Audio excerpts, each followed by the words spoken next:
Mbahaye ikaze nanone rero ku ijambo ry'umwimerere. Uyu munsi tukaba tugiye kuganira ku Rwanda ku byerekeye ubuhanuzi. Imyaka 30 ibaye imfabusa.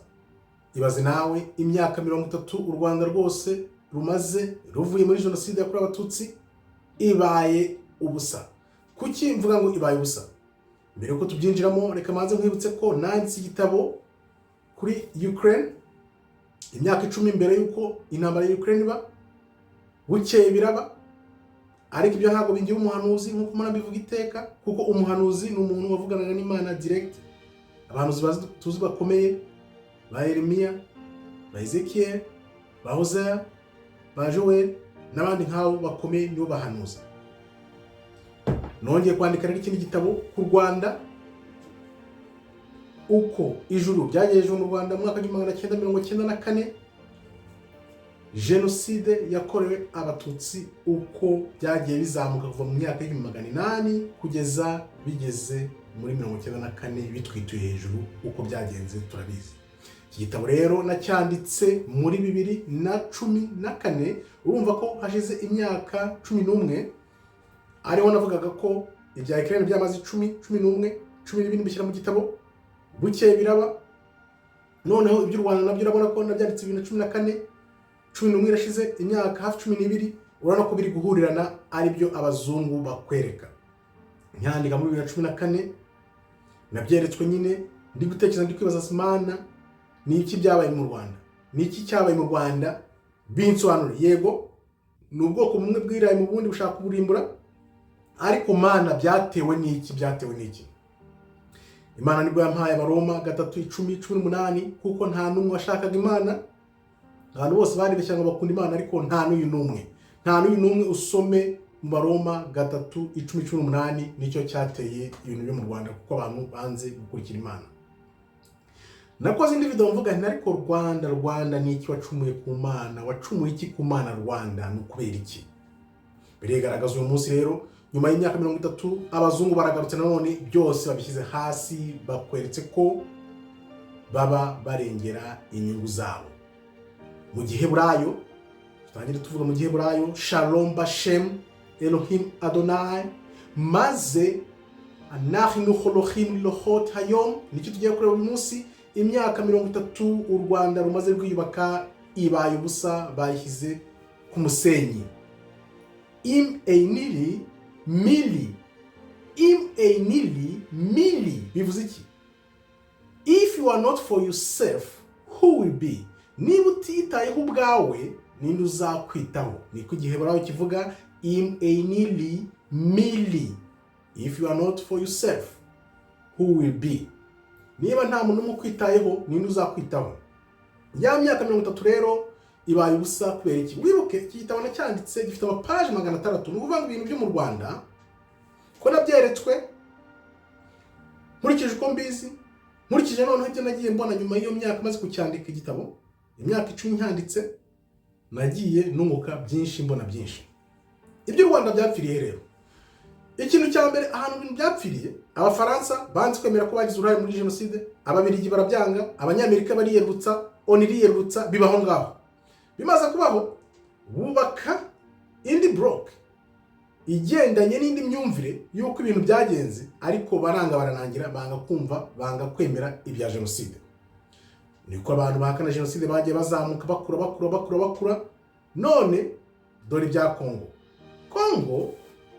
kugira ngo bayijyemo, nabyo nabishyize no ku gitabo. Aya mabendera ubona hano yerekana ko abazungu bagize u Rwanda ikiraro, bararushetse, bamaze kurusheta nyine mu nyungu zabo zihuta.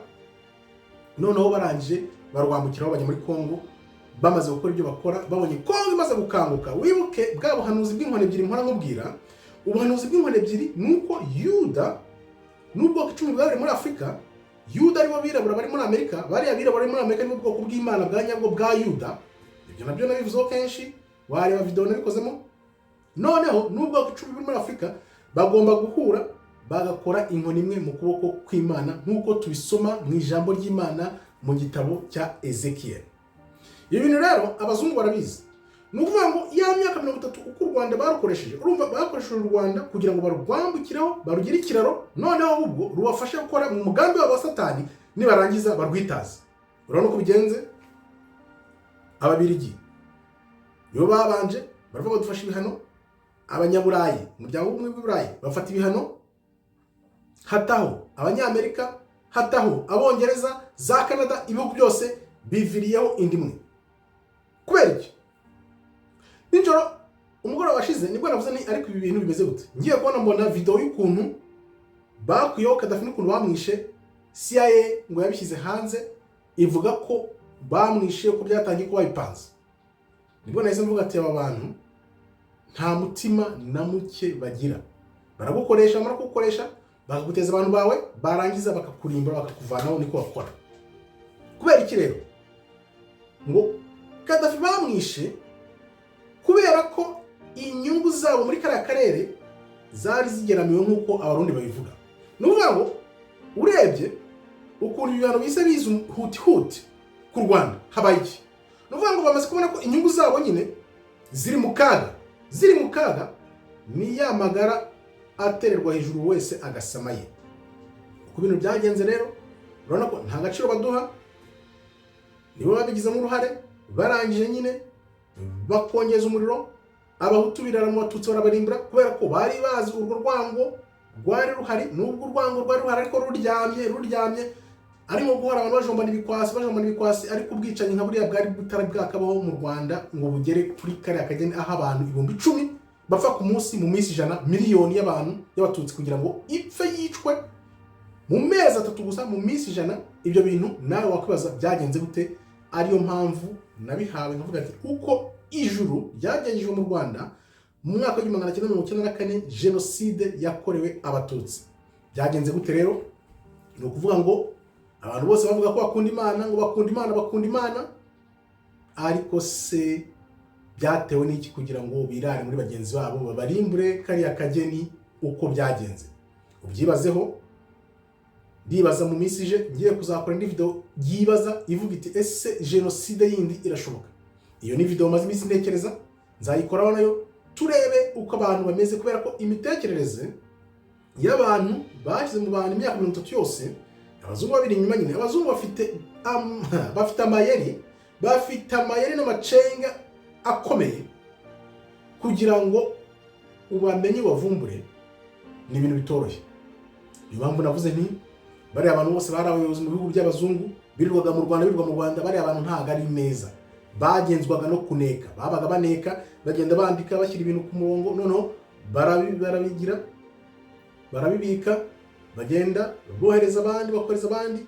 Ari byo wibaza uti abantu nk'aba baza mu gihugu kumara iki? Babaga baje kuneka kugira ngo n'igihe nikigera bazakuma imbarutso, bazi neza impande zose z'igihugu. Impande zose z'igihugu wabazizi. Urebe iyo video y'ukuntu bakuyeho Gaddafi, urebe uko babivuga. CIA yabishyize hanze, ndumva yashize iminsi mike yabishyize hanze, naraye nyirebye nimugoroba. Urebe ukuntu batangira bashaka kuvanaho ubuyobozi, bashaka gusubiranyamo abaturage, byose ubirebe. Urebe koko uvuga ati abazungu utabazi arabareba. Niyo mpamvu, kuri iyo mpamvu mvuze nti niba ushaka kuba umuntu ukunda igihugu, ukunda Imana, banza ukunda ijambo ry'Imana. Banza ushaka ijambo ry'Imana, urisome, bifata byibuze umwaka, wihe umwaka umwe uvuga uti reka nsome ijambo ry'Imana, menye Imana icyo Imana ivuga. Niyo mpamvu ibintu nka biriya byose bita bisenyuka, kubera ko nta jambo ry'Imana biba bishingiyeho. Njya mubaza ni nkavuga ni ufite imyaka ingahe? 20, 30, 40, 50, 70, 80, yewe n'ijana. Wari wafata umunsi n'umwe uvuga uti ngiye gufata uyu mwaka umwe shaka Imana, soma ijambo ry'Imana, byibuze menye ibyibanze. Nuvuga ngo ibintu biri mu ijambo ry'Imana uramutse urisomye, tuvuga byibuze uramutse urisomye, nubwo waba udafite Mwuka Wera ngakuyobore, byanze bikunze niyo warisoma, tuvuga ngo urisomye nk'usoma ubumenyi busanzwe, ryaguhindura rikwereka inzira, ya nzira ugomba gukora ugakurikiza. Ariko abazungu baba bazi ko abayobozi ba Afurika, abantu bo muri Afurika bose bari ku magambo gusa. Ariyo mpamvu ikimenyetso ni kihe? Uko ijuru ryagejejwe mu Rwanda mu mwaka wa 1994 jenoside yakorewe abatutsi mu 1994 uko miliyoni y'abantu yatsikiye abantu bakunda Imana, yaba barakundaga Imana bya nyabyo koko, ntabwo iriya jenoside yari kuba. Ibyo ni ibintu byose tuvuga, tukabivuga byose uko bikurikirana. Ariho natanga urugero mvuga nti iyo Trump aza kuri manda ya kabiri yikurikiranya iriya ntambara yo mu Burusiya ntiyari kuba. Barapanga bakareba nabo bakareba uko ibintu bimeze, nuvuga igihugu nacyo gikurikira Imana, gikunda Imana bya nyabyo, nta muzungu yamenera. Uzarebe ibihugu by'Abarabu ntabwo bakunda kubikinisha cyane nka kuriya, ariko nabyo kugira ngo babikinishe nk'uko babikoze muri Libya, bakoresha umuntu wegereye ubutegetsi, niwe bashumuriza ubutegetsi bwabo, noneho barangiza bakaburimbura, bagatera imyivumbagatanyo mu baturage, ubundi ibintu bikongera kuba nk'uko byagenze, abantu basubiranamo. Ntibaza nti muntu weho wumva ukunda igihugu, ukunda u Rwanda, ibaze ati mana Rwanda ni iki wahemukiye Imana, wakoreye iki Imana kugira ngo uduteze abazungu bene aka kageni.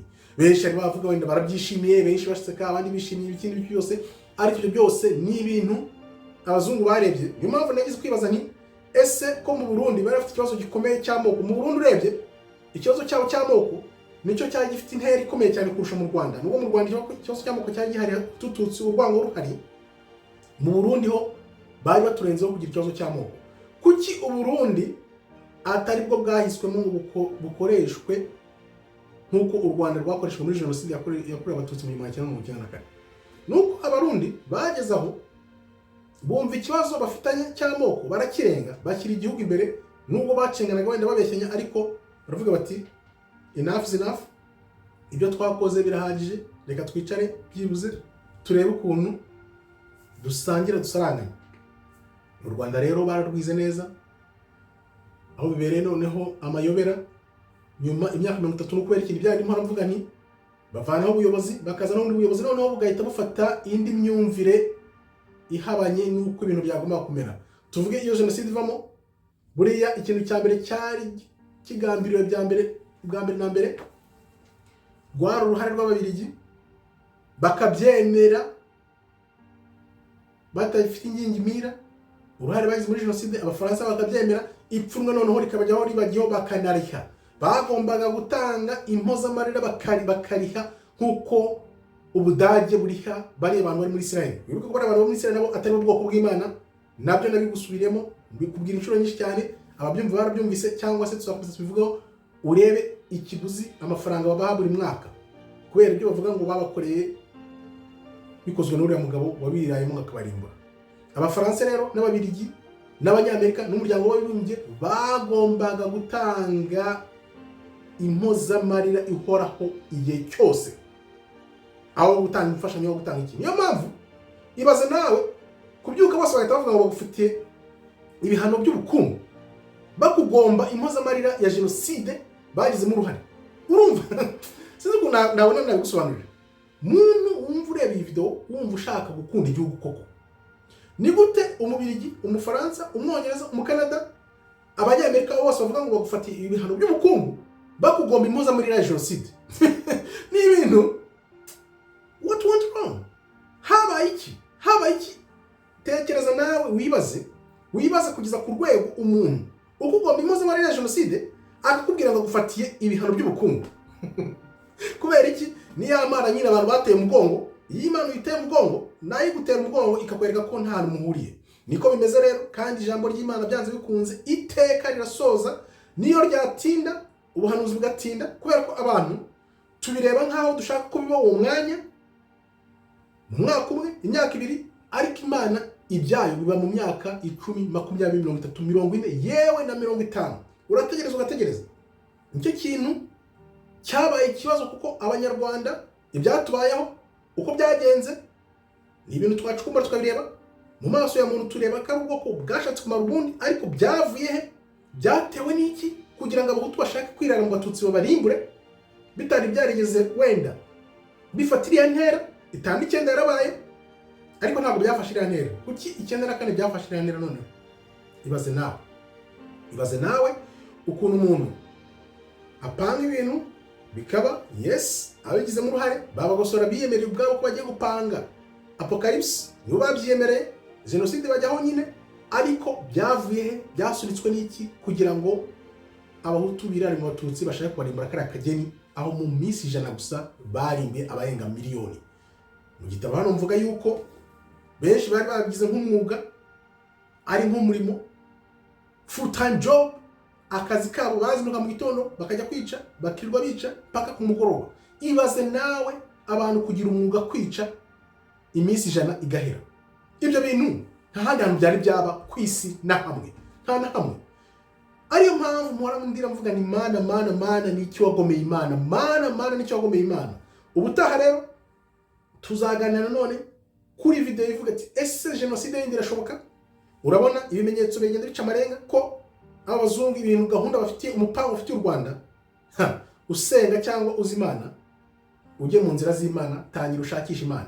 Ndibaza yuko ugifite igihe cyo kuba wenda washaka Imana, shaka Imana, usenga Imana, ujye muri Bibiliya uyisome, usesengurirwe neza n'ijambo ry'Imana uko ibintu bimeze, uko biteye, hato utazisanga wenda wijanditse mu bintu abazungu bari gupangira u Rwanda, kuko ibintu bari gupangira u Rwanda ni ibintu bigaragara ko inyungu zabo bagomba kuzirengera bivuye inyuma byanze bikunze. Kandi urabona inka cya gikeri gisimbuka kivuye mu mazi ashyushye, urumva igikeri kiri mu mazi akonje, bakongeje umuriro ugenda ushyuha gahoro gahoro, igikeri kitangiye kumva ko ubushyuhe buri guturuka he.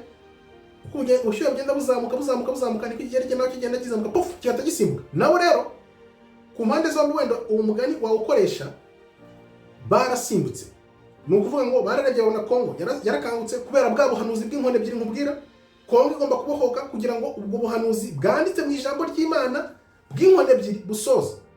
None rero bandi bazungu kubera ko ari babagarara yose batambika ibirenge hose, bararagiye baravuga bati u Rwanda twarigize ikiraro twarwambukiyeho, bamaze kwiyanduza. Kuko bo icyo bakora nko muri video ya Kadafi na Rayindebye, intoki zabo ngo bashaka kuzikipinga clean kugira ngo ibiganza byabo ntibijye amaraso. Noneho bakoresha umuntu ubakorera ibintu bibi, namara kubikora abantu bamara kubona ko umuntu ari mubi cyangwa se ibintu bye bibi babivumbuye, abazungu bagahita bitaza bagatembera gutya, twe ntabwo turi kumwe naho, ahubwo tugagufatira ibihano, tufatiye abantu bose bagahita bakuvira hindi mwe. Narabikubwiye nkubwira ko bagupasanya, umwongereza araza akakubwira ibintu mugakora n'ibintu, ugahita mwamagana abongereza mukamagana abongereza, umufaransa akazi yorobetse bagahita mugupasa, hacamo iminsi umubiri yakaza, hacamo indi minsi umunyamerika akaza, bose noneho babona bagiye kugaragara bagahita bakwitaza bose, ugasigara uri wenyine.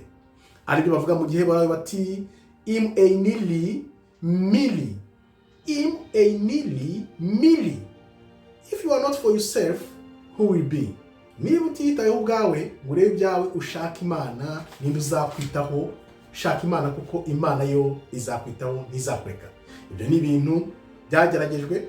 Iyi Imana uyishatse n'umutima wawe wose, n'imbaraga zawe zose, n'ubwenge bwawe bwose, ukayishaka kuko Imana ukayishakisha, byanze bikunze irakwiyereka. Niyo mpamvu natwe tuguma mu ijambo, n'ubwo bwose ubuzima bwawe umunsi bushaka kukura kuvana mu ijambo, ariko ijambo icyo wabonye mu cyiza gituma usubiramo ugakunda Imana n'umutima wawe wose, n'ubwenge bwawe bwose, n'imbaraga zawe zose, nibwo utazigera urekwa na gato. Naho ubundi nushaka gukora ibintu kubwawe, Imana izakureka, isi izakubona. Kuko abazungu umugambi bafite Imana n'abantu bayo mubi wa Satani byatangiye 19 batangira ibintu mu bantu, twarababwiye abantu benshi banga kumva. None dore ibyo bari gukora, ndibaza ko nta muntu kibashidikanyaho cyangwa se ngavuga ati abazungu nta kintu kibi batwifuriza. Abazungu twarabakubwiye kuko igihe cyabo cy'abanyamahanga, wibuke ko bari kurwana igihe cyabo cy'abanyamahanga nacyo kiri kurangira, igihe cyabo cy'abanyamahanga kiri kurangira. Kuko ubuhanuzi ko buvuga ko Amerika igomba gusenyuka, yamara gusenyuka bari abirabura bakahava, ari ubwoko bwa Yuda, bagahura n'abirabura bari muri Afurika ubwoko 10 bwaburemo, noneho barangiza bagakora inkoni imwe, cya gihugu kimwe Israeli yindi imwe mu bwoko kw'Imana. Wibuke ko Israeli kuva yacikamo ibice nyuma y'itanga ry'umwami Salomo, ubwo Jeroboamu yorobaga ubwoko 10 bwa ruguru, na Yeroboamu ayoboraga ubwoko bumwe, na Benyamini bw'amajyepfo, ntabwo bari bongera guhura kuko baracyatataniye mu mpande enye z'isi. Kandi wibuke ko Imana niyo izavana ubwoko bwayo mu mpande enye z'isi, abatataniye none ikongera kubasubiza mu gihugu cy'isezerano. Abazungu barabizi rero igihe cyabo cyararangiye, benshi ntabwo bari babizi. Ariyo mpamvu mvuga nti ya myaka 30 y'u Rwanda ipfuye ubusa, kubera ko iriya jenoside yo mu Rwanda, uko ijuru ryagejeje mu Rwanda mu 1994, kiriya cyari ikimenyetso itangiriro ry'imperuka. Ariyo mpamvu mpuza ibyabaye mu Rwanda mu 1994 n'iminsi ya nyuma. Uko ijuru ryaje mu Rwanda mu mwaka wa 1994, jenoside yakorewe abatutsi mu 1994, bikaba bihura neza n'imperuka igiye kuba ubwo Amerika izasenyuka. Noneho ibyabaye mu Rwanda bikagiye kuba ku isi yose, akaba ari ibintu abazungu bagerageje barabireba byose. Wibuke nakubwiye ko bagiye biga u Rwanda barabwiga gahoro gahoro, bari bose babaga ari intasara amaneko, bose baza batata, bari abantu b'abanyamahanga baha imyanya ikomeye mu bihugu bikomeye, mu bigo bikomeye, bari bose baba ari intasi, bagenda bose bakubita ibintu babishyira hamwe bakabyuzuza, kidosiye bakacyuzuza, bamara kucyuzuza igihugu bakaza bose bakagitera imirwi, ntumenye uko bigenze, ntusobanukirwe. Bano bantu Satani afite amayera akomeye utaramumenya uwo suwanjye. Mwongera kubaza nti enili mili, niba utitayeho ninde uzakwitaho? If you are not for yourself, who will be? Enili mili. Uwo ni umugani cyangwa imvugo y'Igiheburayo. Urumva byanze bikunze ugomba kwiyitaho, ukita ku bantu bawe, abaturage bawe, ukamenya ko bakurikiye Imana. Niyo mpamvu uvuga nti Rwanda babonye byinshi, ariko amaherezo nitumenya ukuri, tukamenya ukuri, tugasanga turi mu bwoko bw'Imana, tuzasaba imbabazi Imana kubera ko wenda twagomeye ubwoko bwayo bundi. Kuko Umurundi, Umukongomani, Umunyarwanda, Umugande, Umunyakenya, Umutanzania, nta kintu twagombye kuba dupfa, twagombye kuba turi hamwe, tugakora inkono imwe, ubwoko kw'Imana, abazungu tukabigizayo. Nk'uko muri Burkina Faso babigenza n'abandi bose babigenza, byanze bikunze batwibye kenshi, batwiba byinshi, nta neza n'imwe batwifuriza uretse kumarana. Urabona ibya jenoside banze kubyemera, na n'ubu banze kubyemera, nta n'umwe wabyemeye. Ngewe niko nabifata kuko nabyanditse igitabo, amapaji 600 yose narabishunguye ndabireba. Byanze bikunze ryari isomo Imana yaduhaga ngo turebe turyigireho, abantu twitandukanye nabo, ariko aho kwitandukanya nabo twaravuze tuti aba nibo banyabo, none dore ibyo badukoze. Tekereza nawe, ushungure, wandike, umbwire ibitekerezo byawe, urebe ukuntu Abanyarwanda, Abarundi, Abakongomani, Abanyakenya, Abagande, Abatanzania, twese twakongera kuza hamwe, nubwo tuzi neza ko ibintu bikomeye Satani yafashe isi ko niwe uyoboye isi, yashaka kwikoresha, ariko tuzi neza ko umugambi w'Imana byanze bikunze uzasoza. Umugambi w'Imana uzasoza, tuzatsinda. Mukomere, muhumure, ariko byanze bikunze abantu bakunda Imana, bashyira Imana imbere, nibo bantu dukeneye, kuko gukurikira abazungu ntibizongera ukundi, kuko igihe cyabo kirarangiye. Mukomere rero, Imana ikomeze ibarinde. Shalom, shalom, todaraba, tov meyod.